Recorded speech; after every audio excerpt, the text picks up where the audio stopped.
আশুরা বলা হয় কোন দিনকে, এবং আশুরা রোজা সংক্রান্ত সহিহ হাদিস আছে কিনা। যে আশুরা শব্দের অর্থ হলো 10 বা দশম। মুহররম মাসের 10তম দিনকে, 10 তারিখের দিনকে আশুরা বলা হয়। আশুরা রোজা সংক্রান্ত অনেকগুলি সহিহ হাদিস বিভিন্ন হাদিসের কিতাবে বর্ণিত হয়েছে।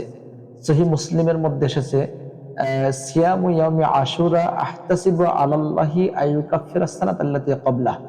রাসূল করিম সাল্লাল্লাহু আলাইহি ওয়াসাল্লাম বলেছেন যে আশুরার রোজার ব্যাপারে আমি আশা করি আল্লাহ সুবহানাহু ওয়া তাআলা 1 বছর পূর্বের গুনাহকে মাফ করে দিবেন।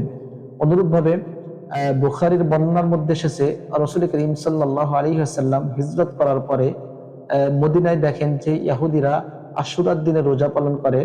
তখন রাসূল করিম সাল্লাল্লাহু আলাইহি ওয়াসাল্লাম এই দিন সম্পর্কে জানতে চাইলে রাসূল করিম সাল্লাল্লাহু আলাইহি ওয়াসাল্লামকে জানানো হলো যে এই দিনে হযরত মূসা আলাইহিস সালাতু ওয়াস সালামের কওমকে, বনি ইসরাইলকে এবং মূসা আলাইহিস সালাতু ওয়াস সালামকে ফিরআউনের উপর বিজয় দান করা হয়েছিল।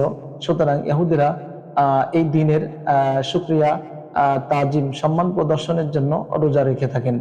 রাসূল করিম সাল্লাল্লাহু আলাইহি ওয়াসাল্লাম তখন বললেন যে নাহনু আউলা বিমূসা মিনকুম, আমরা মূসা আলাইহিস সালাতু ওয়াস সালামের অনুকরণের ব্যাপারে তোমাদের থেকে অধিক হকদার। এরপর থেকে রাসূল করিম সাল্লাল্লাহু আলাইহি ওয়াসাল্লাম আশুরার রোজা রাখার আদেশ করলেন। অতএব সহিহ বুখারী, সহিহ মুসলিম শরীফের মধ্যে আশুরা সংক্রান্ত, আশুরার রোজা সংক্রান্ত সহিহ হাদিস বিদ্যমান রয়েছে।